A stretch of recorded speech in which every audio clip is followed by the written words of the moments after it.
insecticides. Ça, c'est aussi un autre cas. Des fois, les moustiquaires sont distribués, mais après, vendus.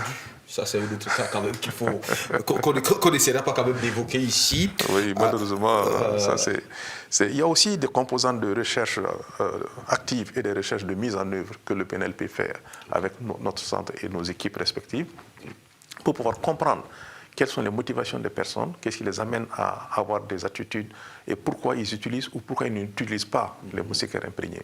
La compréhension de ces facteurs va permettre de mettre en place des stratégies pour augmenter les taux d'utilisation effective des moustiquaires imprégnés. Très bien. Alors, il y a certaines régions qui sont vraiment, en tout cas où nous constatons quand même que le taux de paludisme, en tout cas c'est très élevé.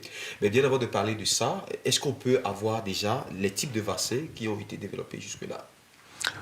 Oui, vous savez, le paludisme est provoqué par un parasite, les plasmodies, et les plasmodies ont une biologie complexe. La recherche de vaccins contre le paludisme remonte aux années 1970, quand on a essayé d'atténuer des sporozoïdes et d'inoculer les personnes avec ces sporozoïdes, en suivant le principe de la vaccination même, tel qu'établi par les pères de la vaccination, Pasteur et Jenner, où c'était les virus qui étaient inactivés, les virus vivants inactivés qui étaient inoculés. Donc le système immunitaire est confronté à une forme, disons, amoindrie de l'agent pathogène et il développe une réponse immunitaire quand le vrai agent pathogène vient. Il est en contact avec celui-là, donc il le reconnaît et puis il peut l'éliminer de façon efficace.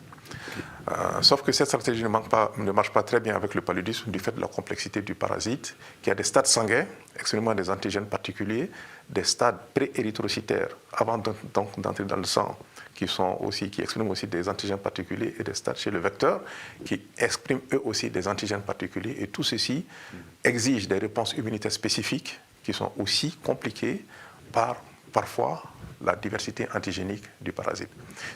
Donc, on travaille sur les vaccins visant les stades sanguins. On appelle ça les vaccins de stade sanguin qui ciblent à diminuer la maladie. Les vaccins ciblant les stades pré-érythrocytaires, qui sont les vaccins qui visent à diminuer l'infection, parce que c'est ce stade-là qui est responsable de l'infection.